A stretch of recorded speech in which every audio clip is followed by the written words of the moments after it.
ভেতরে যাচ্ছে অনেক মানুষ। দেখি এই সাধুর সাথে একটু কথা বলার চেষ্টা করি। আপনি কি দেখাশোনা করেন নাকি নাকি দেখতে আসছেন? হ্যাঁ, আমরা দেখাশোনাই করি। দেখাশোনাই করেন? অনেক দিনে থাকে। অনেক দিন ধরেই থাকেন এখানে? আচ্ছা, উনি অনেক দিন ধরে এখানে থাকে, দেখাশোনাও করেন। আচ্ছা, এর ভেতরে এখানে না? আচ্ছা, আমরা গান চলছে এখন, অডিটোরিয়ামের দিকে যাই, যে গানটা একটু শোনাই আপনাদেরকে।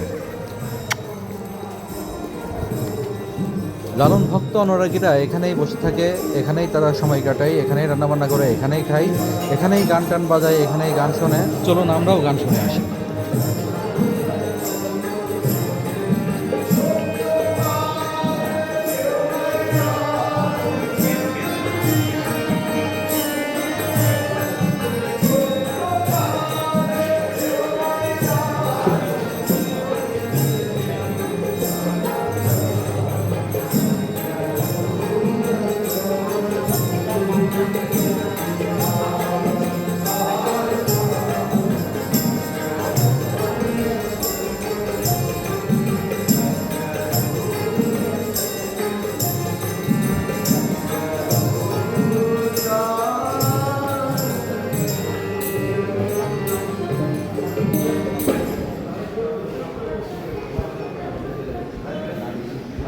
পরের ভিডিওতে আপনাদেরকে আরেকটি গান শোনাবো। সেই পর্যন্ত সবাই সুস্থ থাকবেন, ভালো থাকবেন, এই কামনায় বিদায় নিচ্ছি।